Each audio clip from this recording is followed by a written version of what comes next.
इसमें हम लोग द हिंदू न्यूज़पेपर के विश्लेषण को देखेंगे और ये 11 जनवरी 2025 को का है। हम लोगों का जो पहला न्यूज है वो संयुक्त राज्य अमेरिका में ध्रुवीय भंवर और शीतकालीन तूफान की वजह से जो है वहां पर ठंड बढ़ रही है। तो संयुक्त राज्य अमेरिका में ध्रुवीय भंवर और शीतकालीन तूफान आया हुआ है, तो हम लोग उसी के बारे में जानेंगे। अभी क्या हुआ है कि हाल में ही जो है संयुक्त राज्य अमेरिका में 1 दशक से अधिक समय में, ठीक है, यानी पिछले जो है 1 दशक से जो है अधिक समय में सबसे भयंकर शीतकालीन तूफान का अनुभव जो है अभी वर्तमान में वहां पर किया जा रहा है।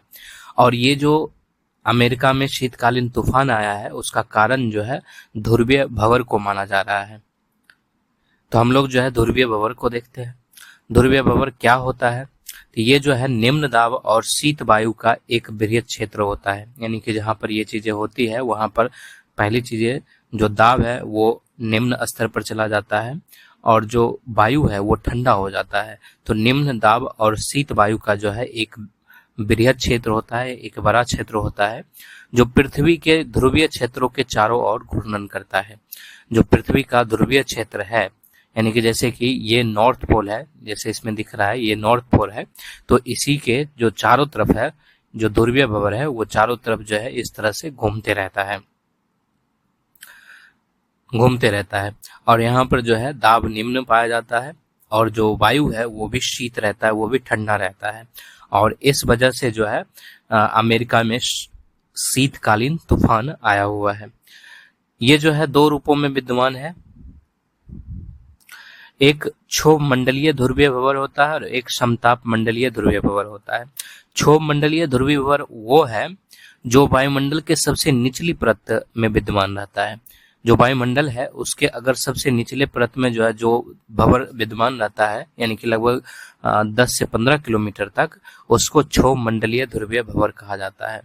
और जो 15 से 50 किलोमीटर के बीच में विद्यमान रहता है, यानी कि अधिक ऊंचाई पर रहता है, उसको समताप मंडलीय ध्रुवीय भंवर कहा जाता है।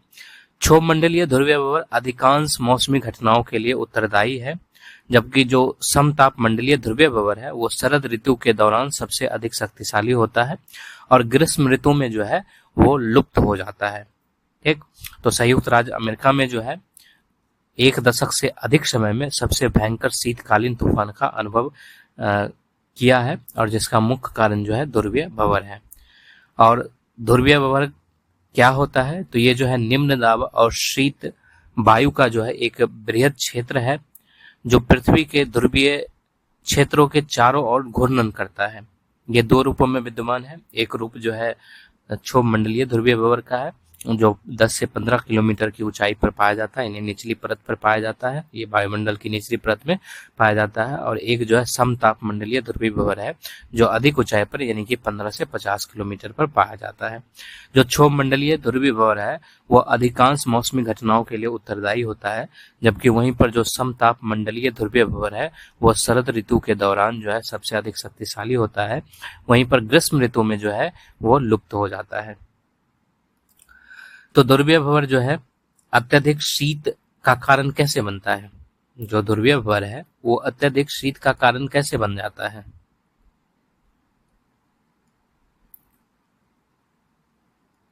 तो जब ध्रुवीय भंवर मजबूत और स्थिर होता है तो यह जेट स्ट्रीम के चारों ओर, यानी जेट स्ट्रीम को पृथ्वी के चारों ओर एक वृत्ताकार पथ पर भ्रमण कराता रहता है। ठीक है, जब ध्रुवीय भंवर जो है वो मजबूत हो गया और स्थिर भी है, तब जो जेट स्ट्रीम है उसको जो है पृथ्वी के चारों ओर वृत्ताकार पथ पर भ्रमण कराता है। और जेट स्ट्रीम जो है वो ऊपरी वायुमंडल में तीव्र पवन की एक संकीर्ण पट्टी है। यह उत्तर में शीत वायु और दक्षिण में उष्ण वायु के मध्य पृथक्करण बनाए रखने में सहायता करता है। हालांकि जब ध्रुवीय भंवर कमजोर हो जाता है तो इससे जेट स्ट्रीम लहरदार और घुमावदार हो सकती है। इससे शीत आर्कटिक वायु विखंडित होकर दक्षिण की ओर बढ़ जाती है, जिससे फ्लोरिडा जैसे दक्षिण क्षेत्रों में तापमान अत्यधिक शीतल हो जाता है। एक जैसे कि ये जो पृथ्वी के चारों ओर घूम रहा है, ये जो है जेट स्ट्रीम घूम रहा है, और जब ये जेट स्ट्रीम घूमता है, देखा, ये पृथ्वी के चारों ओर एक वृत्ताकार पथ पर जब भ्रमण करता है तो यहाँ पर जो है, यहाँ पर इसके जो बीच का क्षेत्र रहता है उसमें ठंडी हवा जो है वो ट्रैप हो जाती है और उस वजह से जो है यहाँ पर ठंड हो जाता है। ठीक, इसके अलावा जो है यह उत्तर में, यानी कि जो ध्रुवीय भंवर है वो उत्तर में शीत वायु और दक्षिण में उष्ण वायु के मध्य पृथक्करण बनाए रखने में सहायता करता है। और जब ध्रुवीय भंवर कमजोर हो जाता है, जैसे कि यहाँ पर ध्रुवीय भंवर कमजोर हो गया, ये दूसरे में, इसमें जो है ध्रुवीय भंवर कमजोर हो गया, तो जब ध्रुवीय भंवर कमजोर हो जाता है तो इससे जो जेट स्ट्रीम है वो जो है लहरदार और घुमावदार हो सकती है। इससे शीर्ष आर्कटिक वायु विखंडित होकर जो है दक्षिण की ओर बढ़ जाती है, जैसे फ्लोरिडा जैसे दक्षिण क्षेत्र में तापमान जो है वो अत्यधिक शीतल हो जाता है। ध्रुवीय भंवर का प्रभाव क्या पड़ता है, तो इससे जो है ठंडी वायु का प्रकोप आ जाता है। जब ध्रुवीय भंवर विस्तृत या स्थानांतरित होता है तो यह आर्कटिक वायु को दक्षिण की ओर संयुक्त राज्य अमेरिका, यूरोप और एशिया जैसे क्षेत्रों में प्रभावित कर सकता है। इससे प्रायः उत्तरी गोलार्ध में चरम शीतलता की स्थिति विस्तृत हो जाती है। ठीक, तो जब ध्रुवीय भंवर विस्तृत या स्थानांतरित होता है, यानी कि जब जेट स्ट्रीम जिस वक्त जो है लहरदार और घुमावदार हो जाता है, जब ध्रुवीय भंवर जो है वो कमजोर पड़ गया तो जेट स्ट्रीम जो है उस समय लहरदार और घुमावदार हो सकती है। तो उस समय जो शीत आर्कटिक वायु है वो विखंडित होकर दक्षिण की ओर बढ़ जाती है, जहाँ पर फ्लोरिडा जैसे दक्षिण क्षेत्र में तापमान जो है अत्यधिक शीतल हो जाता है। वहीं पर जब ध्रुवीय भंवर जो है वो जब विस्तृत हो रहा है, यानी कि फैल रहा है या स्थानांतरित हो रहा है, वो जब कमजोर होने की वजह से होता है, तब जो आर्कटिक वायु है, जो यहाँ पर वायु पाया जाता है पोल के पास, जो आर्कटिक वायु है ये जो है दक्षिण की ओर जो है चल पड़ती है। इसका स्थानांतरण जो है दक्षिण की ओर हो जाता है, और जब ये दक्षिण की ओर जाती है तो संयुक्त राज्य अमेरिका हो गया, यूरोप हो गया, एशिया हो गया, उन क्षेत्रों में जो है ये प्रवाहित हो सकती है और इससे उत्तरी गोलार्ध में चरम शीतलता की स्थिति आ जाती है। इसके बाद इसका दूसरा प्रभाव जो है ओजोन क्षरण और ध्रुवीय भंवर पे भी पड़ता है।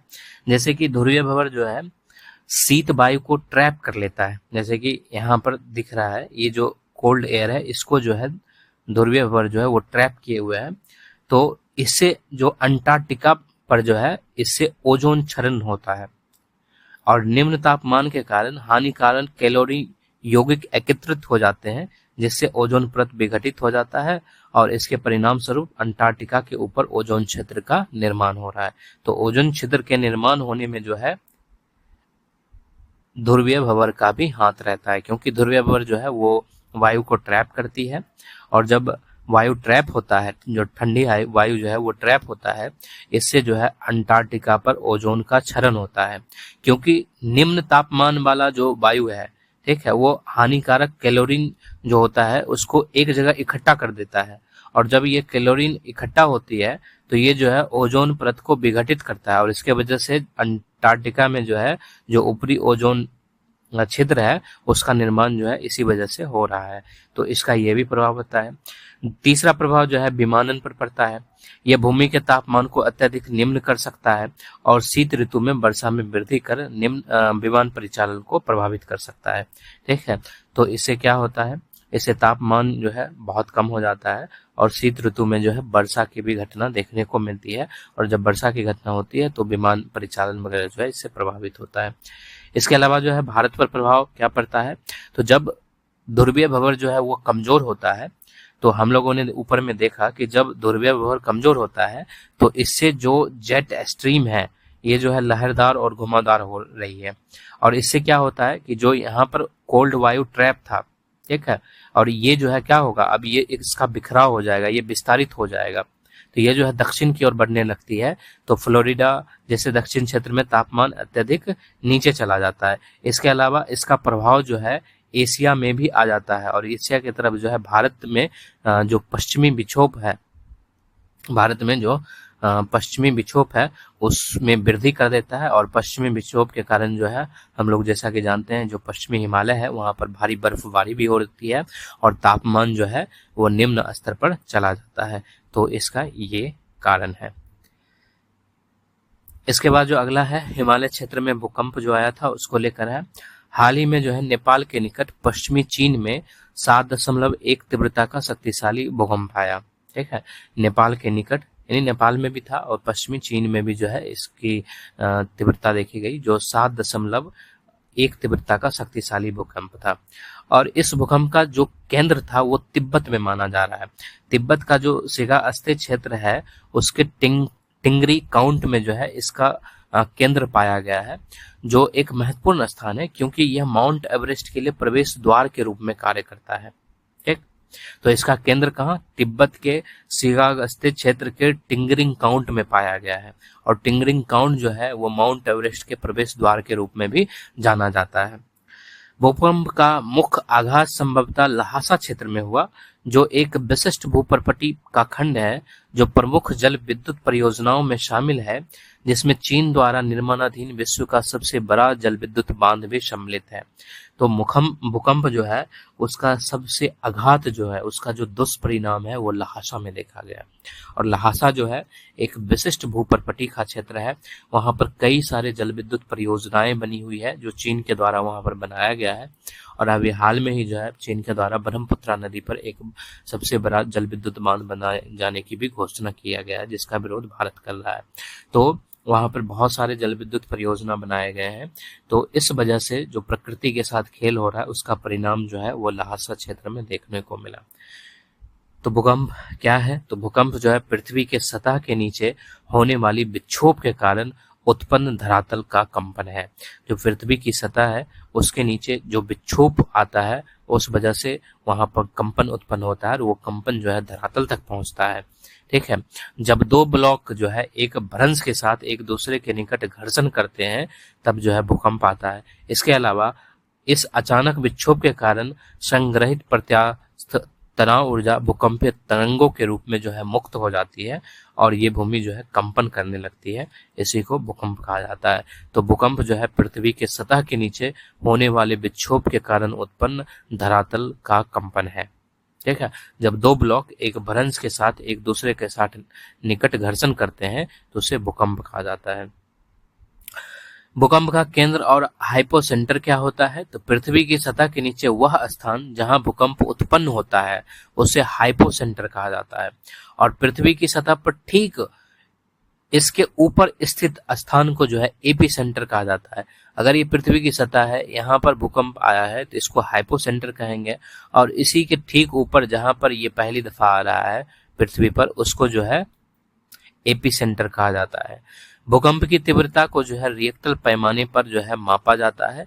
इसके अलावा दृश्य गति के आधार पर तीव्रता को जो है मरकरी पैमाने पर मापा जाता है। ठीक है, जैसे कि इसमें जो है 7.1 तीव्रता का शक्तिशाली भूकंप आया था, तो इसको जो है रिएक्टर स्केल से मापा जाता है। ठीक है, तीव्रता को, और दृश्य क्षति के आधार पर तीव्रता को जो है मरकरी पैमाने पर मापा जाता है। इसके अलावा जो है एक फोर्स शॉक और एक आफ्टर शॉक होता है। फोर्स शॉक जो है वो कम प्रभावशील भूकंप होते हैं जो बड़े भूकंप के समान स्थान पर घटित होते हैं। अत्यधिक प्रभावशाली भूकंप को जो है मेन शॉक कहा जाता है। ठीक है, फोर्स शॉक क्या होता है, ये कम प्रभावशील भूकंप होते हैं जो बड़े भूकंप के समान स्थान पर घटित होते हैं।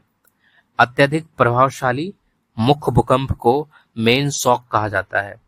आफ्टर शॉक जो है ये कम प्रभावशाली भूकंप होते हैं जो मुख्य भूकंप के पश्चात उसी स्थान पर घटित होते हैं। ठीक है, तो जब अगर कोई मुख्य भूकंप आ रहा है जिसको मेन शॉक कहा जा रहा है, उससे पहले जो भूकंप आता है उसको फोर्स शॉक भूकंप कहते हैं, जो कम प्रभावशाली भूकंप होता है।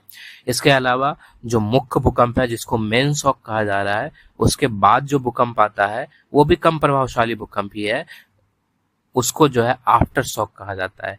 फोर्स शॉक पहले वाला और आफ्टर शॉक बाद वाला, और जो मेन भूकंप है उसको मेन शॉक कहा जाएगा, मुख्य भूकंप को। भूकंप का मापन जो है भूकंप की घटनाओं के कंपन की तीव्रता या परिणाम के अनुसार मापा जाता है। जैसे कि रिएक्टर स्केल हो गया, तो भूकंपीय तरंग आयाम के आधार पर छोटे से मध्यम भूकंपों को जो है इस पे मापा जाता है। और मरकरी के नाम पर रखा गया तीव्रता पैमाना घटना से होने वाले दृश्यमान क्षति पर विचार करता है। ठीक है, तो भूकंप को रिएक्टर स्केल और मरकरी स्केल पे मापा जाता है। भूकंपीय तरंगे क्या होती है? तो भूकंपीय तरंगे भूकंप से उत्पन्न ऊर्जा तरंगे होती है जो पृथ्वी की परतों से होकर गुजरती है और जिससे भूमि कंपन करती है। इसको दो प्रकार में वर्गीकृत किया गया है, एक बॉडी वेव, एक सतही वेव में वर्गीकृत किया गया है। ठीक है, और जो बॉडी वेव है उसमें प्राथमिक तरंगे जिसको पी तरंगे कहा जाता है, ठीक है, एस तरंगे जो जिसको द्वितीय तरंगे कहा जाता है, तो ये सब आता है।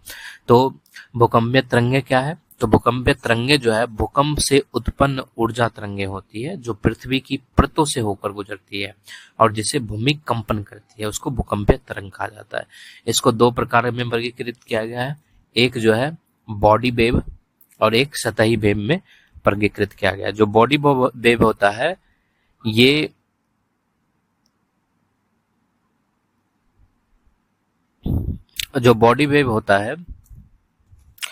ये तरंगे पृथ्वी के आंतरिक भाग से होकर गुजरती है और अत्यधिक तेज होते हैं और भूकंप के दौरान जो है ये सतही तरंगों से पहले पहुंचते हैं। तो बॉडी वेव क्या है? ये पृथ्वी के आंतरिक भाग से होकर गुजरेगा, ये अधिक तेज होगा और भूकंप के दौरान जो है ये सतही तरंगों से पहले पहुंचते हैं। और सतही तरंग जो है ये पृथ्वी की सतह पर चलती है और ये बॉडी वेव की तुलना में धीमी होती है, लेकिन जो इसका आयाम है वो इससे ज्यादा होता है और इस बड़े आयाम के वजह से जो है ये अधिक नुकसान पहुंचाते हैं। और सबसे दूसरी चीज ये भी रहता है कि ये पृथ्वी की सतह पर चलती है, हालांकि इसकी तीव्रता जो है वह बॉडी वेव की तुलना में धीमी रहता है, लेकिन बड़े आयाम के कारण जो है ये सबसे अधिक हानि पहुंचाती है। जो धरती है वो आयाम की वजह से जो है ज्यादा कंपन करने लगता है, इस वजह से जो है ये जो है ज्यादा नुकसान पहुंचाती है। बॉडी वेव में जो है जैसे कि पी तरंगे हो गया, ये सबसे तेज भूकंपीय तरंगे हैं और सिस्मोग्राफ द्वारा दर्ज की जाने वाली ये प्रथम तरंगे हैं और संपीड़नात्मक और अनुदैर्ध्य तरीके से ये चलती है। पी तरंग जो है ये ठोस, तरल, गैस तीनों माध्यम में यात्रा कर सकती है। ठीक है, तो जो पी तरंगे हैं जिसको प्राथमिक तरंगे कहा जाता है, ये तेज भूकंपीय तरंग है। सिस्मोग्राफ पर इसको सबसे पहले दर्ज किया जाता है, सबसे पहले दर्ज की जाने वाली ये प्रथम तरंगे होती है। ये संपीड़नात्मक और अनुदैर्ध्य तरीके से चलते हैं और ये जो है ठोस, तरल, गैस तीनों माध्यम में यात्रा करती है। इसके बाद जो दूसरा तरंग है वो एस तरंग है जिसको द्वितीयक तरंग कहते हैं। ये अनुप्रस्थ स्वरूप में गमन करती है, ठीक है, और जहां कण तरंग के संचरण की दिशा में लंबवत गमन करते हैं। ठीक है, एस तरंगे जो है ये केवल ठोस माध्यम में यात्रा करती है क्योंकि तरल पदार्थ और गैस जो है वो कर्तन तनाव का समर्थन नहीं करती है, इस वजह से जो है ये सिर्फ ठोस माध्यम में गमन करती है। ठीक है, क्योंकि जहां पर कण जो है वो तरंग के संचरण की दिशा में लंबवत गमन करते हैं। ठीक, तो जैसे कि ये पी वेव हो गया, ये धरातल के नीचे रहता है। ठीक है, एस वेव जो है ये हो गया। हिमालय में भूकंप का कारण क्या था? तो लगभग 50 मिलियन वर्ष पूर्व भारतीय प्लेटें यूरेशियन प्लेट से टकराई, जिसके परिणाम स्वरूप चट्टानें मुड़ गई और ऊपर उठ गई, जिससे जो है हिमालय पर्वत का निर्माण हुआ, ये हम लोग जानते हैं। और दोनों प्लेटों के मध्य तनाव बढ़ता जा रहा है क्योंकि भारतीय प्लेट अभी भी जो है वो 60 mm प्रति वर्ष की गति से जो है वो आगे बढ़ रही है। और आगे बढ़ रही है तो मतलब क्या, वो यूरेशियन प्लेट के नीचे जो है सबडक्ट हो रहा है। इसके अलावा जो है भूकंप और कंपन तब उत्पन्न होता है जब क्षेत्र में चट्टान की संरचनाएं तनाव के अनुसार समायोजित के लिए थोड़ा सा स्थानांतरित होती है। और हिमालय भूकंप में इसका जो है काफी प्रभाव है, जैसे कि जो टेक्टोनिक गतिविधि है इससे भारतीय प्लेट और यूरेशियन प्लेट के अभिसरण क्षेत्र पर जो है हिमालय स्थित है और ये क्षेत्र जो है निरंतर प्लेटों की गति के कारण भूकंपीय दृष्टि से सक्रिय रहता है, जिसके कारण जो है यहाँ पर बार बार भूकंप आते हैं। इसके अलावा जल वैज्ञानिक महत्व है क्योंकि विस्तृत हिमालय क्षेत्र को ग्लेशियर, झीलों और नदियों में संग्रहित जल के विशाल भंडारण के कारण तीसरे ध्रुव के रूप में जाना जाता है। भूकंप से ग्लेशियर अस्थिर हो सकते हैं, नदियों के मार्ग बदल जाते हैं, बाढ़ का खतरा बढ़ जाता है और जिससे हिमालय के जल स्रोतों पर निर्भर लाखों लोगों की जान जो है वो जोखिम उत्पन्न कर सकता है। ठीक है, इसके अलावा अगर भूकंप आता है तो जो अवसंरचनात्मक महत्व है वो भी नुकसान पहुंचता है, उसको अवसंरचना को भी नुकसान पहुंचता है। ऐसे क्षेत्रों में भूकंप प्रमुख ऊर्जा उत्पादन परियोजनाओं को प्रभावित कर सकता है और सुरक्षा संबंधी चिंता उत्पन्न कर सकता है। भूकंप के प्रति जो है भारत की संवेदनशीलता क्या है? तो भारत भूकंप के प्रति अत्यधिक संवेदनशील है। इसका 58.6% भूभाग मध्यम से लेकर बहुत उच्च तीव्रता वाले भूकंपों के प्रति संवेदनशील है। तो आधे से अधिक भूभाग जो है भारत का, वो मध्यम से उच्च तीव्रता वाले भूकंपों के प्रति संवेदनशील है। इसके अलावा भारतीय मानक ब्यूरो द्वारा निर्धारित भूकंपीय खतरे के स्तर के आधार पर भारत को 4 भूकंपीय क्षेत्रों में विभाजित किया गया है। और जो भूकंपीय क्षेत्र दूसरा है, सेकंड है, उसको न्यून भूकंपीय जोखिम के अंतर्गत रखा गया है। और ये क्षेत्र जो है भूकंपीय दृष्टि से सबसे कम सक्रिय है और इसमें भूकंप की तीव्रता कम होती है। इसमें जो है दक्षिणी प्रायद्वीप के कुछ हिस्से जैसे कि तमिलनाडु, आंध्र प्रदेश और कर्नाटक जैसा भाग शामिल होता है। तो जो भूकंपीय क्षेत्र सेकेंड है उसको न्यून भूकंपीय जोखिम क्षेत्र कहा जाता है। यहाँ पर जो है भूकंपीय दृष्टि से जो है ये क्षेत्र कम सक्रिय है, यहाँ पर भूकंप की तीव्रता भी कम रहती है और इसमें जो है मुख्य रूप से दक्षिण प्रायद्वीप के कुछ हिस्से आते हैं जिसमें तमिलनाडु, आंध्र प्रदेश, कर्नाटक है। इसके अलावा जो है भूकंपीय क्षेत्र तीसरा है जिसको मध्यम भूकंपीय जोखिम क्षेत्र कहा जाता है और इस क्षेत्र में मध्यम भूकंपीय गतिविधियां होती है और इसमें जो है दिल्ली, महाराष्ट्र, उत्तर प्रदेश, राजस्थान, मध्य प्रदेश के कुछ भाग आते हैं। इसके अलावा भूकंपीय क्षेत्र चौथा है, इसको जो है उच्च भूकंपीय जोखिम क्षेत्र कहा जाता है क्योंकि यहाँ पर जो है उच्च तीव्रता वाले भूकंप की उच्च आवृत्ति जो है देखने को मिलती है और ये इसमें जो है भारत के जो उत्तरी और पूर्वोत्तर भाग के क्षेत्र हैं जिनमें जम्मू कश्मीर, हिमाचल प्रदेश, उत्तराखंड के कुछ हिस्से हो गए, इसके अलावा असम, नागालैंड, मणिपुर हो गया, पहाड़ी इलाका, ये सारे जो है वो भूकंपीय क्षेत्र 4 के अंतर्गत आते हैं। और जो भूकंपीय क्षेत्र 5 है उसको अत्यंत उच्च भूकंपीय जोखिम क्षेत्र के अंतर्गत रखा गया है और ये क्षेत्र जो है भूकंपीय दृष्टि से सर्वाधिक सक्रिय होते हैं। यहाँ पर निरंतर और तीव्र भूकंप आते रहते हैं और इसमें मुख्य रूप से जो है हिमालय क्षेत्र हो गया, पूर्वोत्तर राज्य हो गया और गुजरात हो गया। तो जो भारतीय मानक ब्यूरो है उसके आधार पर भारत को जो है 4 भूकंपीय क्षेत्रों में विभाजित किया गया है। वो कौन कौन है? तो एक है भूकंपीय क्षेत्र दूसरा जिसको न्यून भूकंपीय जोखिम क्षेत्र कहा जाता है, एक है भूकंपीय क्षेत्र तीसरा जिसमें को मध्यम भूकंपीय जोखिम क्षेत्र कहा जाता है और एक भूकंपीय क्षेत्र चौथा है जिसको उच्च भूकंपीय जोखिम क्षेत्र कहा जाता है और एक भूकंपीय क्षेत्र 5वां है जिसको अत्यंत उच्च भूकंपीय जोखिम क्षेत्र कहा जाता है। जो न्यून वाला है वो क्षेत्र जो है भूकंपीय दृष्टि से सबसे कम सक्रिय होगा, यहाँ पर भूकंप की तीव्रता भी कम होगी और इसमें जो है दक्षिण प्रायद्वीप के कुछ हिस्से तमिलनाडु, आंध्र प्रदेश आएंगे। जो भूकंपीय क्षेत्र तीसरा है इसमें मध्यम भूकंपीय गतिविधियां होगी और इसमें जो है दिल्ली, महाराष्ट्र, राजस्थान, उत्तर प्रदेश, मध्य प्रदेश ये सब आता है। और जो भूकंपीय क्षेत्र चौथा है वो उच्च भूकंपीय जोखिम क्षेत्र है और यहाँ पर उच्च तीव्रता वाले भूकंप की उच्च आवृत्ति जो है देखने को मिलती है। इसमें जो है उत्तर पूर्वोत्तर भाग के क्षेत्र देखने मिलते हैं जैसे जम्मू कश्मीर, हिमाचल प्रदेश, उत्तराखंड के हिस्से, असम, नागालैंड, मणिपुर ये सब देखते हैं।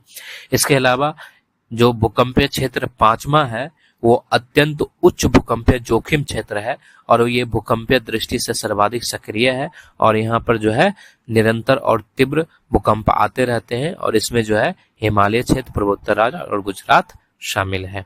ठीक, तो ये था हम लोगों का।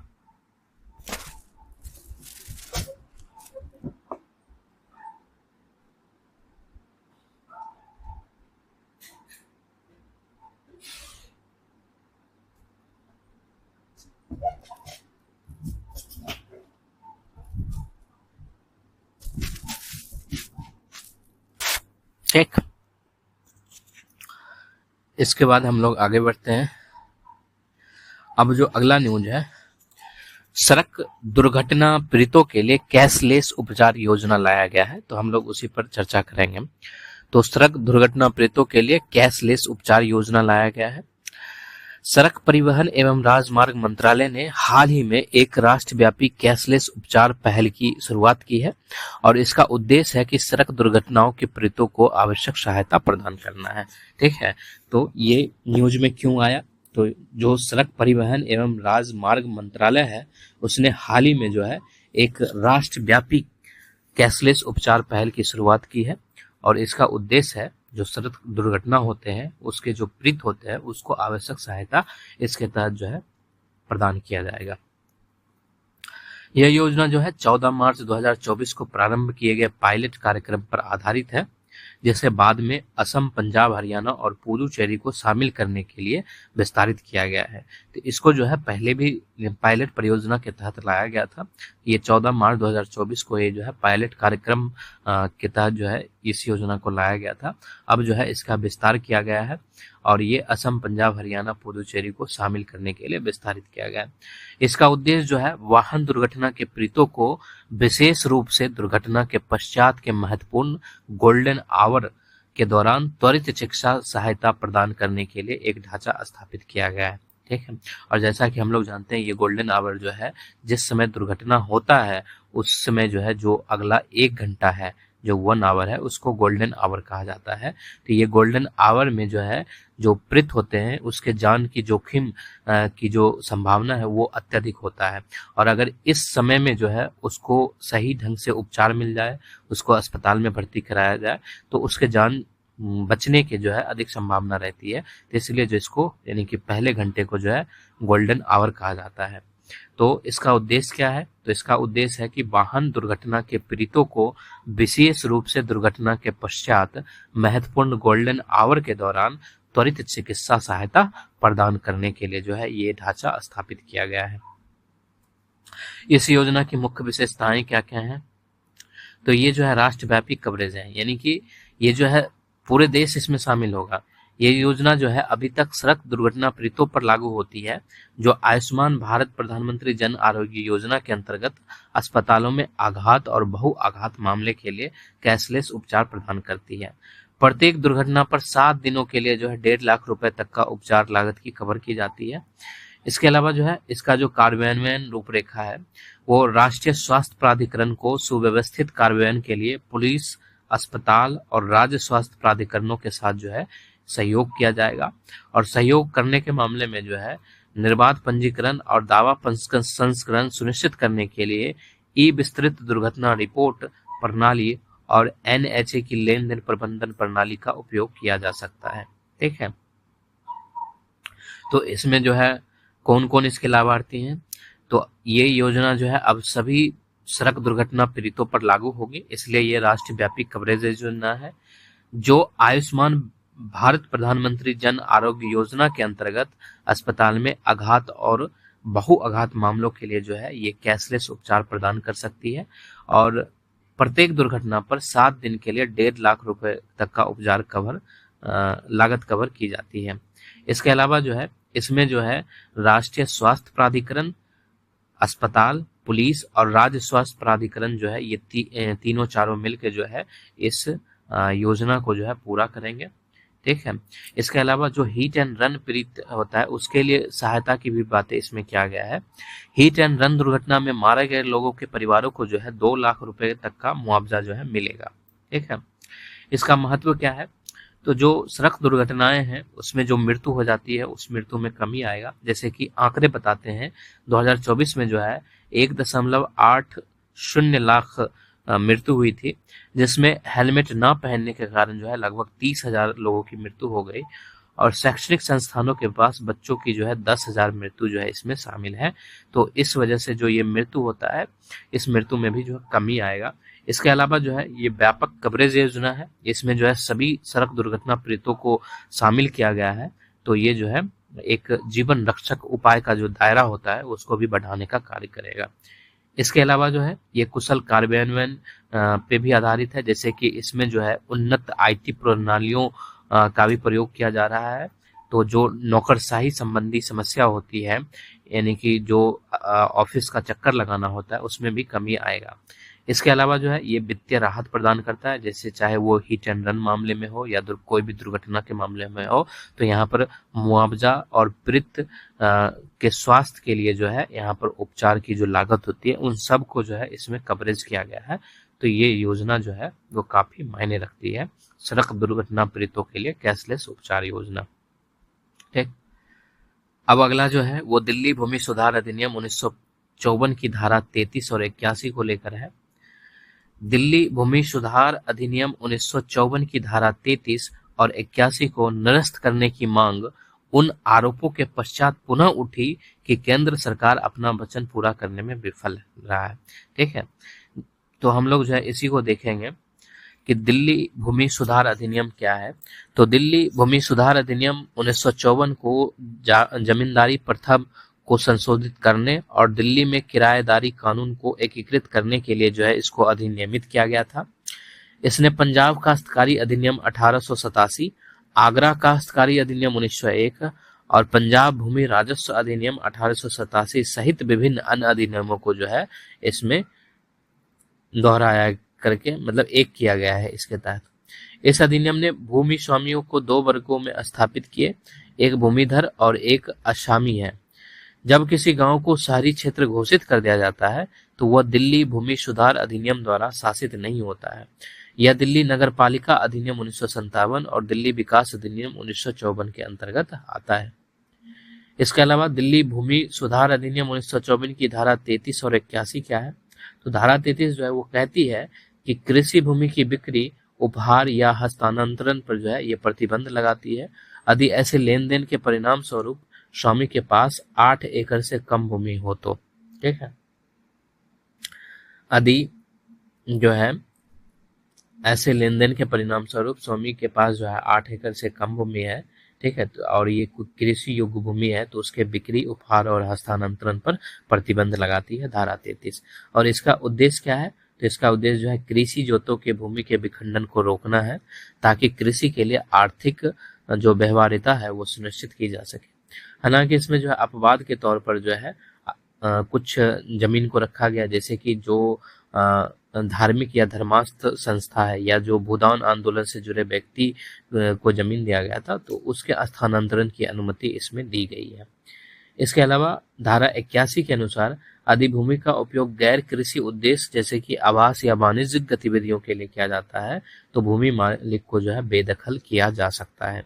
तो ऐसे मामलों में भूमि ग्राम सभा के पास जो है शक्तियां निहित होती है और इस धारा के अंतर्गत अनुमत गतिविधियों में कृषि, बागवानी, पशुपालन, मत्स्य पालन और मुर्गी पालन शामिल होता है। इस धारा पर विवाद क्या है?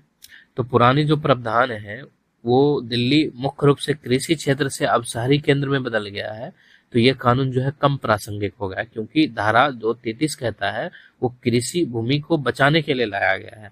ठीक है, और दिल्ली जो है अब कृषि क्षेत्र से शहरी केंद्र में बदल गया है, तो ये कानून जो है अब इस मायने में कम प्रासंगिक हो गया है, इसलिए इसको पुराने प्रावधान कहा जा सकता है। दूसरा जो है अब दिल्ली में जो है शहरीकरण का जो है उच्च स्तर देखा जाता है, वहां पर शहरीकरण की आवश्यकता है, तो ये प्रतिबंध जो है शहरीकरण की जो आवश्यकता है उस पर रोक लगाती है। ठीक है, जो बुनियादी ढांचे का विकास है या जो आवास विस्तार है उसमें ये देरी पैदा करती है। इसके अलावा नौकरशाही बाधाएं भी उत्पन्न करती है, इस वजह से जो अनुमति प्राप्त करना होता है उसकी प्रक्रियाएं जटिल हो जाती है और इससे जो है भ्रष्टाचार को बढ़ावा मिलता है। तो आगे की राह क्या है? तो आगे की राह ये है कि धारा 81 में संशोधन करके कृषि भूमि का स्वामित्व ग्राम सभा को हस्तांतरित करने के बजाय उसके दुरुपयोग पर आर्थिक दंड लगाया जाए। इसके अलावा छोटी जोत वाले किसानों को वैकल्पिक आजीविका के अवसर और सहायता प्रदान करने से शोषण को रोकने के साथ साथ बेहतर आर्थिक सुरक्षा सुनिश्चित हो सकती है। ठीक है, तो इसमें एक संतुलित दृष्टिकोण अपनाने के लिए कहा जा सकता है जो कृषि व्यवहार्यता को भी ध्यान में रखे और जो ग्रामीण समुदाय या शहरी विस्तार है वो दोनों पक्षों को भी जो है मिलाते हुए आगे चले, तो ऐसा किए जाने की आवश्यकता है। इसके अलावा जो अगला है वो सॉप स्टोन खनन को लेकर है। ठीक है, उत्तराखंड उच्च न्यायालय ने बागेश्वर जिले में अवैध खनन गतिविधियों के कारण मकान और पहाड़ियों में दरारें आने के बाद तत्काल खनन कार्य को रोकने का आदेश दिया है। ठीक है, बागेश्वर जिले में जो है अवैध खनन गतिविधियां जारी थी जिसके वजह से जो है वहां के मकान और पहाड़ों में जो है दरारें आने लगी। इस वजह से जो उत्तराखंड उच्च न्यायालय है उन्होंने खनन कार्य को रोकने का आदेश दिया। सॉप स्टोन होता क्या है? तो सॉप स्टोन जो है एक रूपांतरित चट्टान है। ठीक है, ये मुख्य रूप से टैल्क ठीक है से बनी होती है और टैल्क जो है एक प्राकृतिक खनिज होता है और इसका उपयोग जो है व्यापक रूप से किया जाता है। निर्माण और आंतरिक डिजाइन जैसे कि कॉस्मेटिक वगैरह सब हो गया, उसमें भी इसका उपयोग किया जाता है। सिंक, चूल्हे, मूर्तियां बनाने में भी इसका इस्तेमाल किया जाता है। ये अपनी कोमलता के लिए जाना जाता है। इसके अलावा जो है इसमें उष्मा प्रतिरोधकता भी अधिक रहती है। इस वजह से इसका उपयोग जो है सौंदर्य प्रसाधन और फार्मास्यूटिकल्स जैसे औद्योगिक अनुप्रयोगों में किया जाता है। भारतीय खान ब्यूरो के अनुसार भारत में राजस्थान 57%, उत्तराखंड 25% जो है वो वहां पर सॉफ्ट स्टोन का पर्याप्त भंडार मौजूद है। और उत्तराखंड में जो है इसी वजह से बागेश्वर जिले में अवैध खनन गतिविधियां जारी थी, जिससे वहां के मकान और पहाड़ों में दरारें आने लगी, जिस वजह से उत्तराखंड उच्च न्यायालय ने इसके खनन कार्य को रोकने का आदेश दिया है। भारत में विनियमन और शासन किस तरह से है? तो खान एवं खनिज विकास एवं विनियमन अधिनियम 1957 खनन गतिविधियों को नियंत्रित करता है। राष्ट्रीय खनिज नीति 2019 सतत खनन प्रथाओं पर बल देती है। ठीक, तो ये था सॉफ्ट स्टोन को लेकर। अब अगला जो है वो मराठी भाषा को आधिकारिक तौर पर जो है शास्त्रीय दर्जा दिया गया। मराठी को शास्त्रीय भाषा का दर्जा देने के कुछ माह पश्चात केंद्र सरकार ने इस संबंध में एक आधिकारिक अधिसूचना जारी की है। और हाल ही में केंद्रीय मंत्रिमंडल ने मराठी, पाली, प्राकृत, असमिया, बंगाली को शास्त्रीय भाषा का दर्जा दिया है, जिससे शास्त्रीय भाषाओं की संख्या बढ़कर जो है अब 11 हो गई है। ठीक है, तो अब जो संख्या है वो 11 हो गया है। इसमें मराठी, पाली, प्राकृत, असमिया और बंगाली को जो है अभी हाल में ही जो है इसमें शामिल किया गया है। भारत में जो है मूल रूप से 6 शास्त्रीय भाषाएं थी, जिसमें तमिल, संस्कृत, तेलुगु, कन्नड़, मलयालम और ओडिशा आता है। ठीक है, तमिल को 2004 में, संस्कृत को 2005 में, कन्नड़ को 2008 में, तेलुगु को 2008 में, मलयालम को 2013 में और ओडिया को 2014 में जो है शास्त्रीय भाषा घोषित किया गया था। और जो सभी शास्त्रीय भाषाएं हैं वो संविधान की 8वीं अनुसूची में सूचीबद्ध की जाती है। तो जो 8वीं अनुसूची है उसमें जो है तमिल को जो है 2004 में हो गया। ठीक है, संस्कृत को 2005 में, कन्नड़ जो है 2008 में, तेलुगु 2008 में और मलयालम 2013 में और ओडिया को जो है 2014 में शामिल किया गया। ठीक है, तो ये 6 हो गए और ये 5 हो गया, तो अब कुल 11 हो गया है। ठीक है, तो जैसे कि तमिल शामिल है, संस्कृत है, ठीक है, तेलुगु है, कन्नड़ है, मलयालम है, ठीक है, ओडिया है, इसके बाद मराठी अब हो गया, पाली हो गया, प्राकृत हो गया, असमिया हो गया, ठीक है, और बंगाली हो गया। ठीक, ये भाषाएं। जैसे कि अगर हम लोग तमिल को लेकर देखें तो ये जो है 2004 में, ठीक है, संस्कृत को जो है 2005 में, कन्नड़ को जो है 2008 में, तेलुगु को भी 2008 में और मलयालम को जो है 2013 में, ठीक है, और ओडिया को 2014 में शामिल किया गया। ठीक है, और ये सब नए अभी शामिल हुए हैं। ठीक, तो 1 2 3 4 5 6 7 8 9 10 11, तो जिससे शास्त्रीय भाषाओं की संख्या बढ़कर कितनी हो गई है? 11 हो गई है। ठीक, इसके कुछ मापदंड हैं, जैसे कि जो शास्त्रीय भाषा का दर्जा उसी को दिया जा सकता है जिसके प्रारंभिक ग्रंथ या अभिलेखित इतिहास की प्राचीनता जो है वो 1500 से 2000 वर्ष की होनी चाहिए।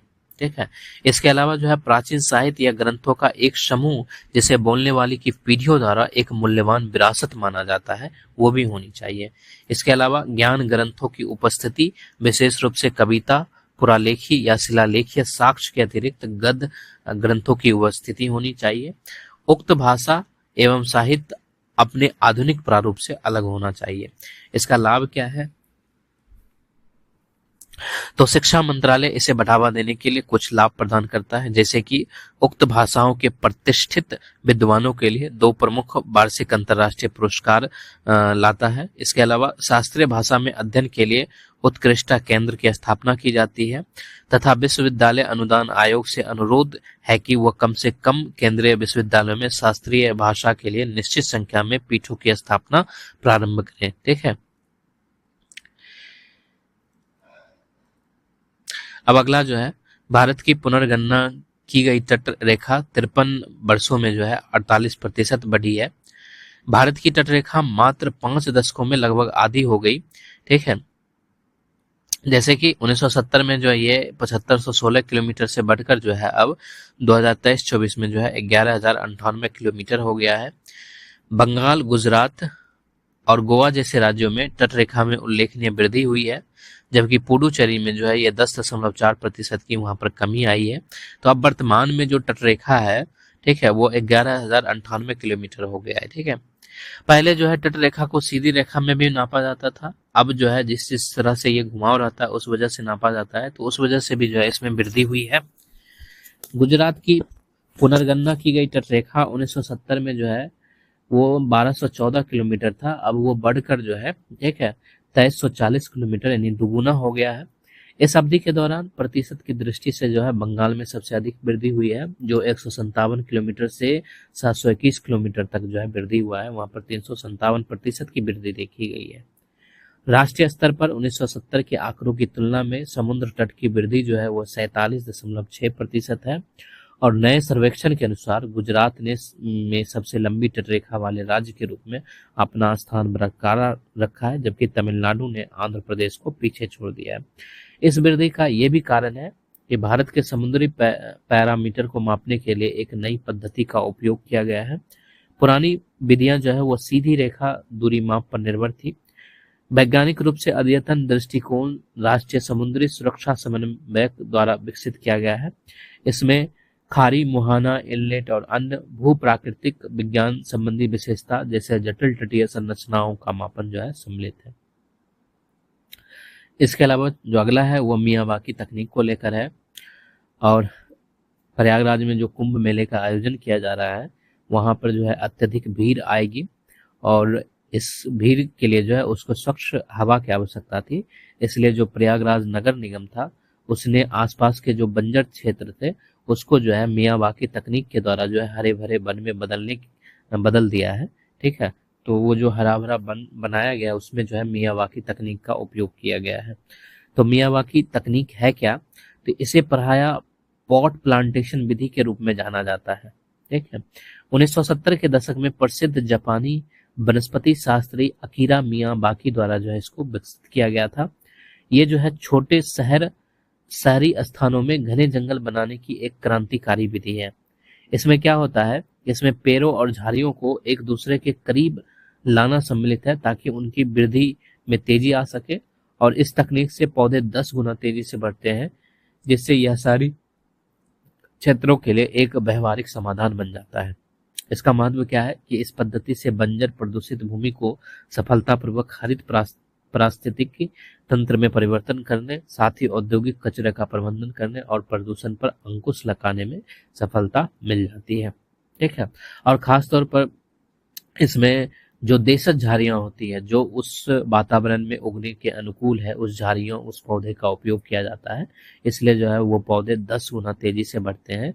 और ये 1970 के प्रसिद्ध जापानी वनस्पति शास्त्री अकीरा मियावाकी द्वारा विकसित किया गया है। इसको पॉट प्लांटेशन विधि भी कहते हैं। इसके बाद जो अगला है वो फ्लेमिंगो महोत्सव 2025 को लेकर है। फ्लेमिंगो महोत्सव पुलिकट झील एवं नेलापट्टू पक्षी अभ्यारण्य में प्रवासी पक्षियों विशेषकर फ्लेमिंगो के आगमन का जश्न मनाया जाएगा, जो आंध्र प्रदेश में स्थित दोनों महत्वपूर्ण पारिस्थितिक स्थल हैं। तो जो फ्लेमिंगो होता है वो ऐसा होता है, तो फ्लेमिंगो महोत्सव जो है वो पुलिकट झील हो गया और नेलापट्टू पक्षी अभ्यारण्य हो गया। ठीक है, वहां पर जो है इसका महोत्सव मनाया जाएगा। यह जो है पुलिकट झील और नेलापट्टू पक्षी अभ्यारण्य में आने वाले प्रवासी पक्षियों को समर्पित एक वार्षिक कार्यक्रम है, जिसमें फ्लेमिंगो पर विशेष ध्यान दिया जाता है, इसलिए इसका नाम जो है फ्लेमिंगो महोत्सव भी है। ठीक है, प्रवासी प्रजातियों को देखने के लिए जो है यहाँ पर बहुत सारे पर्यटक आते हैं घूमने के लिए। स्थानीय पारिस्थितिक तंत्र के बारे में यह जागरूकता बढ़ाता है और पर्यावरण अनुकूल जैव विविधता पर भी जो है ये नजर डालता है। ठीक, फ्लेमिंगो जो है वो एक सामाजिक प्राणी है जो अलग अलग आकार के बड़ी समूहों में रहती है और कभी कभी ये हजारों संख्या में एकत्रित होते हैं। अगर इसके निवास स्थान की हम लोग बातें करें तो फ्लेमिंगो जो है विभिन्न प्रकार के निवास स्थान जैसे कि लैगून हो गया, नदी के मुहाने हो गए, तटीय क्षेत्र हो गया, अंतर्देशीय झील हो गया, कीचड़ युक्त भूमि हो गया, वहां पर जो है फ्लेमिंगो निवास करते हैं। ये उनका आवास स्थान है। तो इनका आवास स्थान लैगून है, नदी के मुहाने हैं, तटीय क्षेत्र है, अंतर्देशीय झील है, कीचड़ युक्त भूमि है। ये सारे इसके निवास स्थान है। इसके अलावा जो है फ्लेमिंगो की जो है 6 प्रजातियां हैं, ठीक है। और उनके प्रजातियों के आधार पर जो है उनको IUCN रेड लिस्ट में जो है रखा गया है। जैसे कि अगर ग्रेटर फ्लेमिंगो है तो उनको जो है कम चिंताजनक में रखा गया है। जो चीली फ्लेमिंगो है उसको खतरे के निकट रखा गया है। जो अमेरिकी फ्लेमिंगो है उसको कम चिंताजनक में रखा गया है। जो लेसर फ्लेमिंगो है उसको खतरे के निकट रखा गया है। इंडियन फ्लेमिंगो को सुवैध में रखा गया है। और जेम्स फ्लेमिंगो या जिसको पूना फ्लेमिंगो कहा जाता है वो भी सुवैध में है, ठीक है। तो फ्लेमिंगो की जो है ये 6 प्रजाति है, ठीक। तो कौन कौन प्रजाति? एक ग्रेटर फ्लेमिंगो होता है, एक चिली फ्लेमिंगो होता है, एक अमेरिकी फ्लेमिंगो है, एक लेसर फ्लेमिंगो है, एक इंडियन फ्लेमिंगो है, एक जेम्स फ्लेमिंगो है, ठीक है। और इनके प्रजातियों के आधार पर जो है इनको IUCN रेड लिस्ट में दिया गया है। जो ग्रेटर फ्लेमिंगो है वो कम चिंताजनक स्थिति में है। जो चिली फ्लेमिंगो है वो खतरे के निकट है। इसी तरह जो इंडियन फ्लेमिंगो है वो सुवैध की स्थिति में आ जाता है, ठीक। भारत में इसकी स्थिति किस प्रकार है? तो ग्रेटर फ्लेमिंगो जो है सामान्यतः इजराइल, अफगानिस्तान एवं पाकिस्तान से जो है भारत में प्रवास करता है, ठीक है। और जो ग्रेटर फ्लेमिंगो है वो कम चिंताजनक की स्थिति में है। तो ये जो है कहाँ भारत में कहाँ से आता है? तो ये भारत में जो है इजराइल, अफगानिस्तान और पाकिस्तान से आता है। ग्रेटर फ्लेमिंगो गुजरात राज्य का पक्षी है। लेसर फ्लेमिंगो साइबेरिया से गुजरात के कच्छ के रन के माध्यम से मुंबई तक प्रवास करते हैं, ठीक है। इसके अलावा जो है जो जश्न मनाया जाएगा वो पुलिकट झील और नेलापट्टू पक्षी अभ्यारण्य में मनाया जाएगा। तो पुलिकट झील कहाँ है? तो पुलिकट झील ओडिशा की चिल्का झील के पश्चात जो है भारत की दूसरी सबसे बड़ी लवणीय जल की झील है, ठीक है। और ये दोनों झील जो है वो आंध्र प्रदेश में स्थित है, ठीक। तो पुलिकट झील जो है पहले नंबर पर, ओडिशा का चिल्का झील जो है वो भारत की सबसे बड़ी लवणीय जल की झील है। और दूसरे नंबर पर पुलिकट झील आता है और ये भारत की दूसरी सबसे बड़ी लवणीय जल की झील बन जाती है पुलिकट झील। ये जो है प्रवासी पक्षियों को सहारा देने, क्षेत्रीय जैव विविधता को बनाए रखने में महत्वपूर्ण भूमिका निभाता है। पुलिकट झील आंध्र प्रदेश तमिलनाडु सीमा पर फैली हुई है और इसका 96% क्षेत्र आंध्र प्रदेश में स्थित है। यह झील प्रवासी पक्षियों के लिए प्रमुख भोजन और प्रजनन स्थल के रूप में कार्य करती है। इसमें फ्लेमिंगो, पेलिकन और विभिन्न अन्य प्रजातियां शामिल हैं, ठीक है। तो ये पुलिकट झील था। ये जो है भारत की दूसरी सबसे बड़ी लवणीय झील है, ठीक है। पहले नंबर पर जैसे कि चिल्का झील था उड़ीसा का। ये प्रवासी पक्षियों को सहारा देता है, क्षेत्रीय जैव विविधता को बढ़ाता है और ये जो है आंध्र प्रदेश तमिलनाडु की सीमा पर फैली हुई है। और इसका जो अधिकांश भाग है यानी कि 96% जो है क्षेत्र वो आंध्र प्रदेश में आता है। तो इसलिए कहा जाता है कि पुलिकट झील जो है वो आंध्र प्रदेश में स्थित है, ठीक है। ये झील जो है प्रवासी पक्षियों के लिए प्रमुख भोजन और प्रजनन स्थल के रूप में कार्य करती है। ये जो है फ्लेमिंगो, पेलिकन और विभिन्न अन्य प्रजातियां जो है यहाँ पर आती है। इसके बाद जो अगला है वो नेलापट्टू पक्षी अभ्यारण्य है और नेलापट्टू पक्षी अभ्यारण्य भी जो है ये आंध्र प्रदेश में ही स्थित है।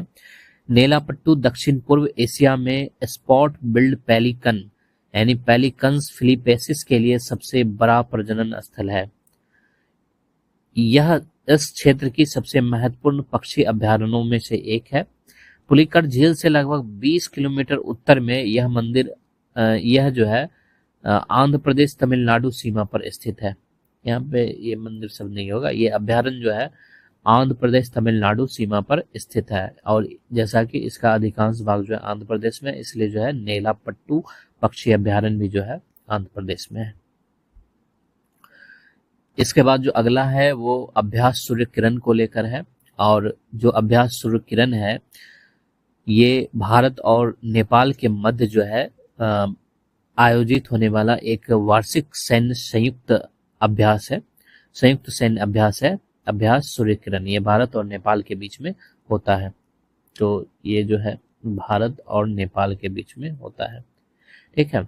और ये इसके मध्य जो आयोजन होता है वो बारी बारी से आयोजन किया जाता है, यानी एक बार नेपाल में तो फिर एक बार भारत में, इस तरह से आयोजित किया जाता है। तो ये वार्षिक संयुक्त सैन्य युद्धा अभ्यास है, ठीक है। तो ये संयुक्त सैन्य अभ्यास है भारत और नेपाल के बीच में।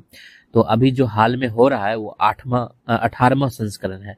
31 दिसंबर 2024 से ये 13 जनवरी 2025 तक नेपाल के साल झंडी में इसका आयोजन होगा। इसका कौन सा संस्करण है? इसका 18वां संस्करण है, ठीक है। और ये नेपाल के साल झंडी में इसका आयोजन होगा। भारत और नेपाल के मध्य बारी बारी से आयोजित होने वाले एक वार्षिक संयुक्त सैन्य अभ्यास है ये। इसका उद्देश्य संयुक्त राष्ट्र चार्टर के अंतर्गत जंगल युद्ध, आतंकवाद विरोधी अभियानों और मानवीय सहायता और आपदा राहत में अंतर संचालनता को बढ़ावा देना है। यह परिचालन तैयारी, विमानन पहलुओं, चिकित्सा प्रशिक्षण और पर्यावरण संरक्षण पर केंद्रित है। इसका उद्देश्य चुनौतीपूर्ण परिस्थितियों में प्रभावी ढंग से कार्य करने के लिए सैनिकों को युद्ध कौशल, समन्वय और परिचालन क्षमताओं में सुधार करने के लिए इसका आयोजन किया जाता है। तो इसका आयोजन जो है भारत और नेपाल के मध्य किया जाता है। इसका 18वां संस्करण है और अभी जो है ये नेपाल के सालजड्डी में हो रहा है और ये जो है एक वार्षिक संयुक्त सैन्य अभ्यास है। इसके बाद जो अगला है न्यूज है वो स्वेज नहर को लेकर है। स्वेज नहर का विस्तार किया जा रहा है। मिस्र ने जो है स्वेज नहर में 10 किलोमीटर के नए विस्तार का परीक्षण किया है, क्योंकि वह नौवहन पर धाराओं के प्रभाव को न्यूनतम करने और प्रमुख जलमार्ग की क्षमता को बढ़ाने का प्रयास कर रहा है। स्वेज नहर 193 किलोमीटर लंबा कृत्रिम जलमार्ग है जो भूमध्य सागर को जो है लाल सागर से जोड़ता है, जिससे यह यूरोप और एशिया के मध्य सबसे छोटा समुद्री मार्ग बन जाता है। इसे आधिकारिक तौर पर 1869 में जहाजों के लिए प्रशस्त कर दिया गया था। इस नहर में कोई बांध नहीं है, यह मूलतः जो है समुद्र स्थल का जलमार्ग है। यह विशेषता जहाजों के लिए अधिक सुचारू और अधिक कुशल मार्ग उपलब्ध कराती है, जिससे समुद्री यातायात की उच्च मात्रा को सहारा मिलता है। यह विश्व के सबसे व्यस्त जलमार्गों में से एक है। इसके माध्यम से वैश्विक वाणिज्य का 12% भाग गुजरता है। नए विस्तार से क्षमता प्रतिदिन 6 से 10 जहाजों तक जो है बढ़ जाएगी। स्वेज नहर का महत्व क्या है? तो स्वेज नहर जो है यूरोप और एशिया के मध्य जो है समुद्री दूरी को कम कर देता है और यह लगभग 7000 किलोमीटर दूरी को कम कर देता है। इसके अलावा यह विश्व की अर्थव्यवस्था का एक प्रमुख कारक भी है। यह वैश्विक व्यापार का लगभग 12%, विश्व के तेल का लगभग 7% और दैनिक कंटेनर यातायात का लगभग 30% जो है इसके माध्यम से गुजरता है। स्वेज नहर मिस्र के राजस्व के प्राथमिक स्रोतों में से एक है।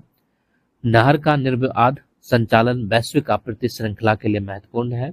2021 में स्वेज नहर के अवरुद्ध होने से अंतर्राष्ट्रीय व्यापार को काफी हानि हुई थी और प्रथम सप्ताह में अवरोध के कारण जो लगभग 90 मिलियन अमेरिकी डॉलर की हानि हुई थी। तो स्वेज नहर जो है वो काफी इंपॉर्टेंट है। इसके बाद जो अगला है वो राष्ट्रीय समुद्री विरासत को लेकर है। आगामी राष्ट्रीय समुद्री विरासत परिषद पर एक समीक्षा बैठक हाल में ही आयोजित की गई है। पत्तन पोत परिवहन और जलमार्ग मंत्रालय जो है इसको 2019 में लॉन्च किया था। भारतीय बंदरगाह संघ का यह जो है नोडल एजेंसी है, जबकि भारतीय बंदरगाह रेल निगम लिमिटेड परियोजनाओं की निष्पादन एजेंसी भी है। इसका विकास गुजरात के लोथल में किया जा रहा है, जहां पर विश्व का पहला मानव निर्मित डॉक था, ठीक है, लोथल, और जो सिंधु घाटी सभ्यता का भी एक प्रमुख स्थल रहा था। इसका पहला चरण जो है अगस्त 2025 तक पूरा हो जाएगा और पूरी परियोजना जो है 2028 तक पूरी हो जाएगी। जो राष्ट्रीय समुद्री विरासत परिषद है इसमें संग्रहालय, Lothal town, open aquatic gallery, light house संग्रहालय, बगीचा कॉम्प्लेक्स, तटीय राज मंडप और लोथल शहर का मनोरंजन समुद्री अनुसंधान संस्थान, ये सब सारे जो है इसमें शामिल रहेंगे। ये जो है सिर्फ पर्यटन को ही बढ़ावा नहीं देगा, बल्कि जो है ये रोजगार सृजन भी करेगा और क्षेत्र के स्थानीय व्यवसायों को जो है पुनर्जीवित करने में भी सहायता प्रदान करेगा।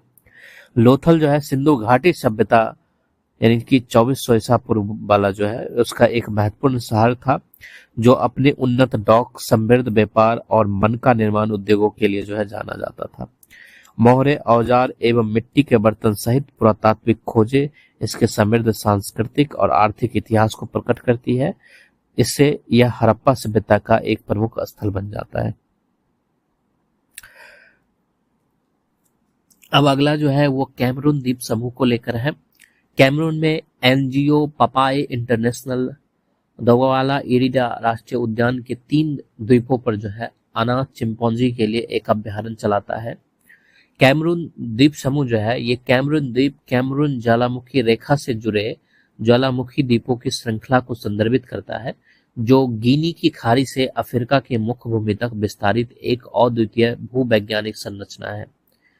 इससे जुड़े प्रमुख द्वीप में जो है एनोबोनो, प्लागू, साओ टोमे, प्रिंसिपे ये शामिल है। दौआला ईडिया राष्ट्रीय उद्यान क्या है? तो ये जो है सनागा नदी के किनारे और अटलांटिक महासागर के समीप स्थित है। 1932 में इसे वन्य जीव अभ्यारण्य के रूप में स्थापित किया गया था तथा संरक्षण प्रयासों को प्रोत्साहन देने और राष्ट्रीय पर्यटन को बढ़ावा देने के लिए 2018 में इसे राष्ट्रीय उद्यान में उन्नत किया गया। मैनग्रोव वनों में राइजोफोरा एबिशेनिया जैसे प्रजातियां सम्मिलित है। अफ्रीकी वन हाथी, चिंपैंजी, बंदर जैसे लुप्तप्राय ड्रील्स, लाल कोलोबस बंदर जो है इसमें सम्मिलित है। इसके बाद जो अगला है वो भारत में सीसा प्रदूषण पर रोक लगाने को लेकर है। यूनिसेफ की रिपोर्ट में अनुमान लगाया गया है कि सीसा प्रदूषण से प्रभावित 800 मिलियन बच्चों में से लगभग 275 मिलियन बच्चे भारत में रहते हैं। अर्थात भारत की बाल जनसंख्या का 50% जो है वो सीसा प्रदूषण से प्रभावित है।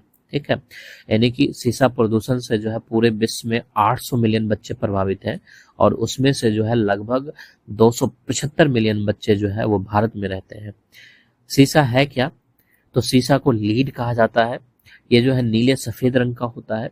ये मुलायम और तन्य धातु है। ये पृथ्वी की भूप्रपट्टी में पाई जाने वाली एक प्राकृतिक रूप से विषाक्त धातु है। ये यूरेनियम के रेडियो आइसोटॉप्स के प्राकृतिक क्षय श्रृंखला के रेडियोधर्मी सदस्यों अर्थात U235 और U38 और थोरियम 232 के क्षय के माध्यम से उत्पन्न होता है। तो ये जो है यूरेनियम के जो आइसोटॉप्स जो प्राकृतिक क्षय श्रृंखला में पाए जाते हैं, जैसे कि यूरेनियम 235 हो गया, यूरेनियम 238 हो गया, थोरियम 232 हो गया, तो उसका जब क्षय होता है तो उसके माध्यम से जो है पृथ्वी की भूप्रपट्टी में जो है ये प्राकृतिक रूप से सीसा जो है वो विषाक्त धातु के रूप में उत्पन्न होता है। सीसा की विषाक्तता क्या है? तो सीसा की जो विषाक्तता है वो गंभीर स्वास्थ्य समस्या को पैदा करता है, जो शरीर में सीसे के संचयन के कारण होता है। वयस्कों के रक्त में सीसे की जो सामान्य मात्रा है वो 10 माइक्रोग्राम प्रति डेसीलीटर से कम होनी चाहिए और बच्चों के लिए जो है वो 5 माइक्रोग्राम प्रति डेसीलीटर से कम होनी चाहिए। और जहां पर सबसे अधिक भार वाले देश जैसे कि ईरान, अफगानिस्तान, यमन, पेरू, वियतनाम, फिलीपींस, मध्य अफ्रीका के कुछ भाग हैं जहां पर जो है सीसे की मात्रा जो है ये दोनों मात्रा से अधिक पाई जाती है। भारत में सीसे की विषाक्तता जो है बिहार, उत्तर प्रदेश, मध्य प्रदेश, झारखंड, छत्तीसगढ़, आंध्र प्रदेश जैसे राज्यों में अधिक देखा जाता है, जहां पर 40% जनसंख्या जो है वो उच्च रक्त सीसा स्तर से पीड़ित है। भारत में सीसा विषाक्तता प्रति वर्ष 4.6 मिलियन विकलांगता, समायोजित जीवन वर्षों और 1,65,000 मृत्युओं का कारण बनती है। सीसा का स्रोत कहाँ से है? जैसे कि पेंट हो गया, बैटरी हो गया, खिलौना हो गया। ठीक है, जो सीसा आधारित उत्पाद का विनिर्माण क्षेत्र है वहां से जो है ये पर्यावरण में प्रदूषण के रूप में अपना योगदान देता है। सीसा युक्त गैसोलीन क्या है? तो एक समय व्यापक स्रोत रहे सीसा युक्त पेट्रोल को विश्व स्तर पर चरणबद्ध तरीके से समाप्त कर दिया गया। संयुक्त राज्य अमेरिका में 1975 में इसको समाप्त किया गया, भारत में 2000 में और अल्जीरिया में 2021 में जो है इसको अंतिम रूप से समाप्त किया गया था, सीसा युक्त गैसोलीन को। ज्वालामुखी विस्फोट से वायुमंडल में जो है सीसा निकलता है और सीसा समृद्ध चट्टानों के अपक्षय से यह मृदा और जल प्रदूषण में अपना योगदान देता है। सीसा का प्रभाव क्या है, तो जो सीसा से विषाक्तता उत्पन्न होती है वो प्रत्यक्ष तौर पर जो है तंत्रिका तंत्र को प्रभावित करती है। विशेष रूप से बच्चों में जो है ये इसका प्रभाव देखा जाता है, जिससे उसके विकास में देरी होता है और संज्ञानात्मक हानि पहुंचती है। यह आयरन, जिंक और कैल्शियम जैसे आवश्यक पोषक तत्वों के अवशोषण को रोकता है, जो मस्तिष्क और शरीर के विकास के लिए महत्वपूर्ण होता है। सीसा जो है एक जेनोबायोटिक वैसेल्य पदार्थ के रूप में कार्य करता है, जो प्रतिक्रियाशील ऑक्सीजन प्रजातियों के उत्पादन को बढ़ाता है, जो डीएनए और प्रोटीन को हानि पहुंचाता है। सीसा को नियंत्रित करने के लिए सरकार के द्वारा बहुत सारे कदम उठाए गए हैं, जैसे कि पर्यावरणीय स्वास्थ्य पर उन्नत अनुसंधान केंद्र की स्थापना की गई है और इसकी स्थापना जो है भारतीय चिकित्सा अनुसंधान परिषद द्वारा जो है सीसा विषाक्तता सहित पर्यावरणीय स्वास्थ्य मुद्दों पर अनुसंधान करने के लिए किया गया है। तो पर्यावरणीय स्वास्थ्य पर उन्नत अनुसंधान केंद्र जो है महत्वपूर्ण हो जाता है। इसके अलावा वृद्धजनों के स्वास्थ्य देखभाल के लिए राष्ट्रीय कार्यक्रम लाया गया है। इसे वृद्धजनों को स्वास्थ्य सेवाएं प्रदान करने के लिए शुरू किया गया था, जो विशेष रूप से सीसा विषाक्तता के प्रति जो है संवेदनशील होते हैं। इसके अलावा जो बैटरी में सीसा पाया जाता है उसके अपशिष्ट प्रबंधन को भी जो है एक नियम लाया गया था और इसका नाम है लेड बैटरी अपशिष्ट प्रबंधन नियम 2016। इसे पर्यावरण, वन एवं जलवायु परिवर्तन मंत्रालय द्वारा लेड एसिड बैटरियों के निपटान को विनियमित करने और पर्यावरण की दृष्टि से सुरक्षित तरीके से उनके पुनर्चक्रण को बढ़ावा देने के लिए तैयार किया गया था। इसके अलावा राष्ट्रीय स्वास्थ्य मिशन है और जो राष्ट्रीय स्वास्थ्य मिशन है वो भी सीसा की विषाक्तता की जांच करता है, उसके प्रभावित व्यक्तियों के लिए उपचार करता है। इसके अलावा जैसे कि फ्लोरोसिस हो गया, स्थानिक कंकालिया फ्लोरोसिस हो गया और आर्सेनिकोसिस हो गया, इसकी रोकथाम और नियंत्रण के लिए राष्ट्रीय कार्यक्रम लाया गया है और जो सीसा की विषाक्तता है उसको रोकने के लिए जो है 2010 में जो है ये उपाय शुरू किया गया था। ठीक है, आगे का राय यही है कि जागरूकता अभियान फैलाया जाए, जिससे लोगों को जो है सीसा की विषाक्तता के बारे में अवगत कराया जाए, जानकारी पहुंचाई जाए उन तक और इससे जो इसके कम करने के जो परिमाण है, जो तरीके हैं उसके बारे में बताया जाए। इसके अलावा व्यावसायिक स्वास्थ्य और सुरक्षा विनियमन भी लाया जाए। खासतौर पर सरकार को जो उन उद्योगों में जहां पर श्रमिकों की सुरक्षा के लिए जो है अधिक मानक तय नहीं है, जहां पर श्रमिकों की सुरक्षा अच्छे तरीके से नहीं हो पा रही है, जहां पर सीसा का जोखिम अधिक है, उन क्षेत्रों की पहचान करनी चाहिए और वहां पर जो है व्यावसायिक स्वास्थ्य और सुरक्षा विनियमन लागू करना चाहिए। इसके बाद जो अगला है वो सुप्रियो बनाम भारत संघवाद 2023 है और सुप्रीम कोर्ट ने सुप्रिया चक्रवर्ती बनाम भारत संघवाद में दिए गए फैसले के खिलाफ समीक्षा याचिकाओं को खारिज कर दिया है। सुप्रिया चक्रवर्ती बनाम भारत संघवाद 2023 क्या था, तो सुप्रीम कोर्ट ने क्विकर विवाह को मान्यता देने से जो है इनकार कर दिया गया।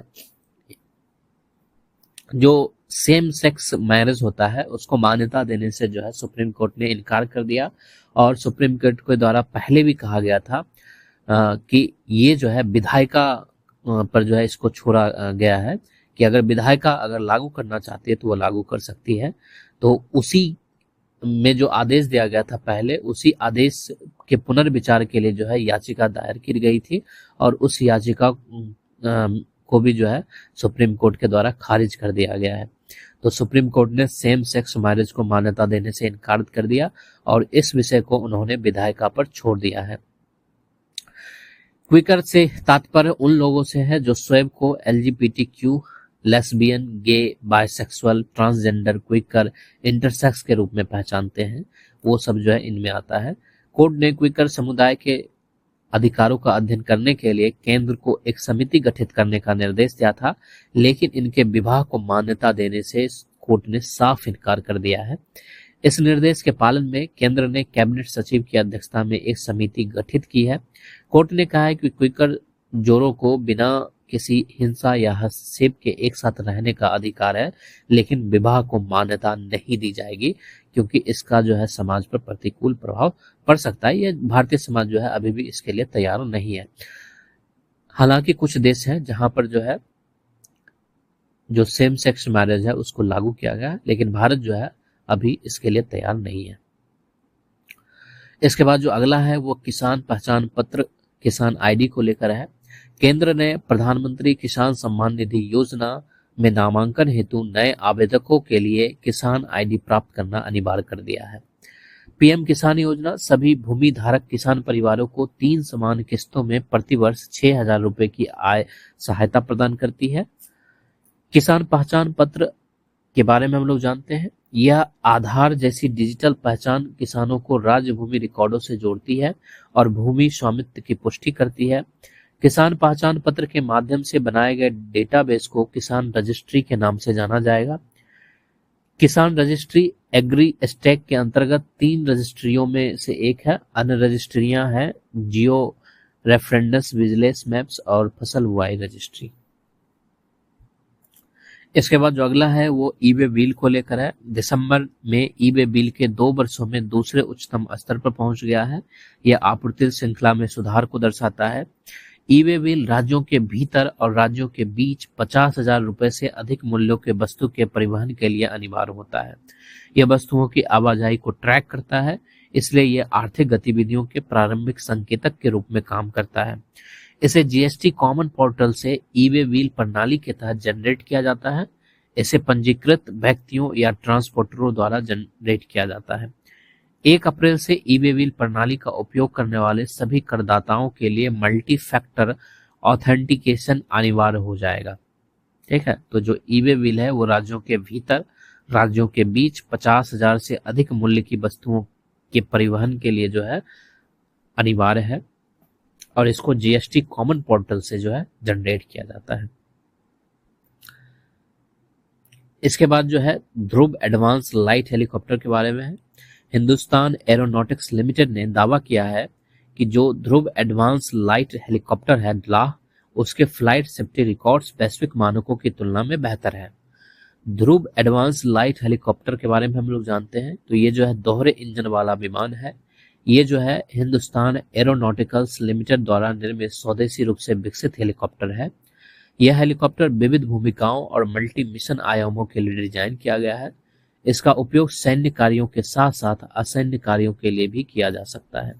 इसके अलग अलग संस्करण हैं, जैसे कि एक एडवांस लाइट हेलीकॉप्टर है, ठीक है, एडवांस लाइट हेलीकॉप्टर ध्रुव MK3UT, ठीक है, यूटिलिटी भारतीय थल सेना के लिए इसको डिजाइन किया गया है और ये संस्करण खोज, बचाव, सैन्य परिवहन, आंतरिक कार्यों आदि कार्यों के लिए उपयुक्त है।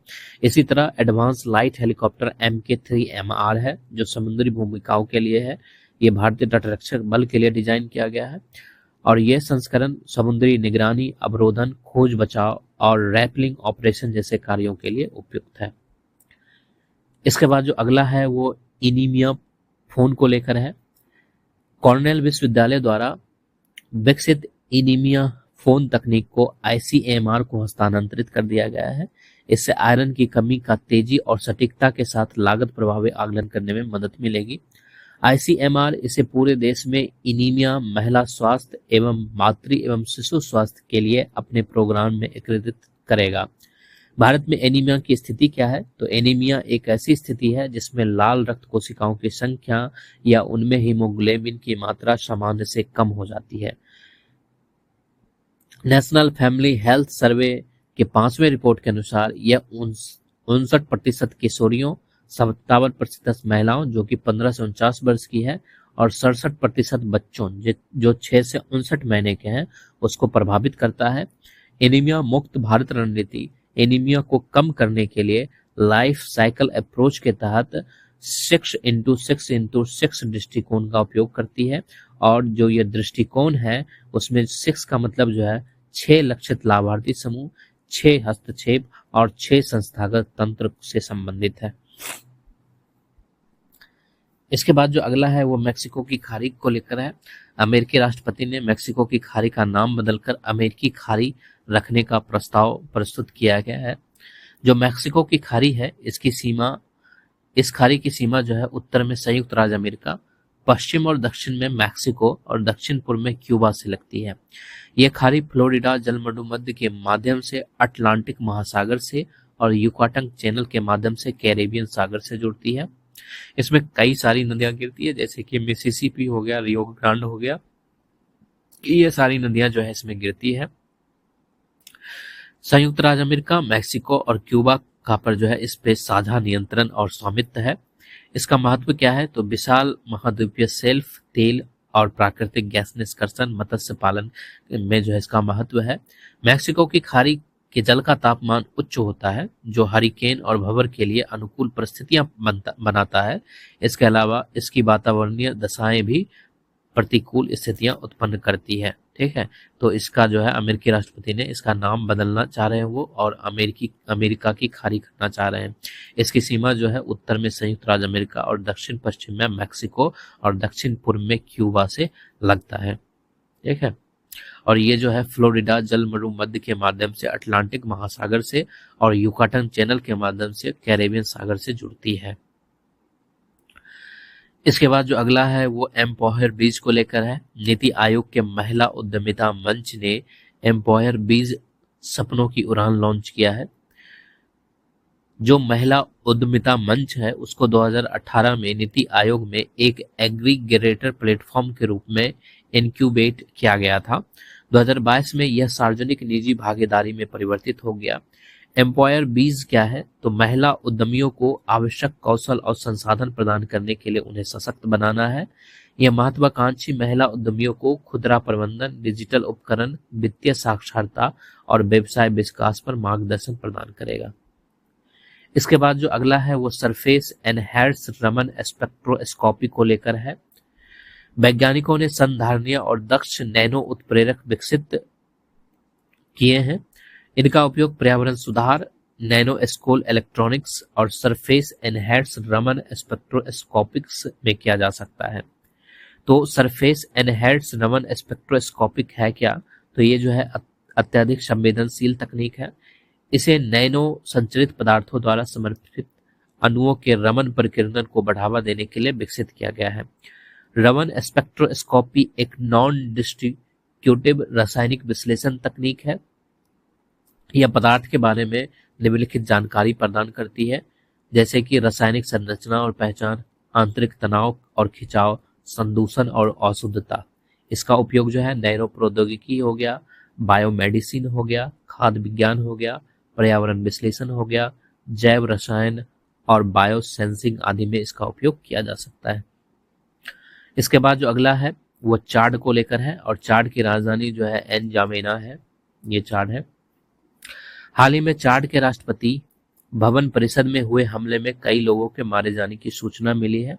चाड जो है ये उत्तर मध्य अफ्रीका का एक स्थल रुद्ध देश है। इसकी केंद्रीय अवस्थिति और शुष्क जलवायु के कारण इसे अक्सर डेड हार्ट ऑफ अफ्रीका कहा जाता है। इसकी सीमाएं कहां से लगती है, तो ये उत्तर में लीबिया से, पूर्व में सूडान से, दक्षिण में मध्य अफ्रीकी गणराज्य से, दक्षिण पश्चिम में कैमरून नाइजीरिया से और पश्चिम में नाइजर से घिरा हुआ है। यहाँ पर जो है दक्षिण में उष्णकटिबंधीय, उत्तर में मरुस्थलीय जलवायु पाई जाती है, और यहाँ पर साल भर जो है अलग अलग आर्द्र और शुष्क मौसम होता है। यहाँ पर चारी लोगोने और इनकी सहायक नदियां जो है मुख्य नदी के रूप में है, और यहाँ पर तेल, सोना, यूरेनियम, नेट्रॉन जैसे खनिज संसाधन उपलब्ध हैं। तो चाड की राजधानी एनजामेना है। यह उत्तर मध्य अफ्रीका का एक स्थलरुद्ध देश है। ये उत्तर में जो है लीबिया से, ठीक है, पूर्व में जो है सूडान से, दक्षिण में जो है मध्य अफ्रीकी गणराज्य से, दक्षिण पश्चिम में जो है ये कैमरून से, पश्चिम में जो है ये नाइजीरिया से, ठीक है, और नाइजर से लगता है। जैसे कि यहाँ पे ये चाड है, ये उत्तर में जो है लीबिया से, पूर्व में सूडान से, दक्षिण में जो है सेंट्रल अफ्रीकन रिपब्लिक से लगता है। इसके अलावा दक्षिण पश्चिम में जो है ये कैमरून और नाइजीरिया से, और पश्चिम में नाइजर से लगता है इसकी सीमाएं। तो ये चारों तरफ से जो है देश से ही घिरा हुआ है, इसलिए ये जो है स्थल रुद्ध देश है।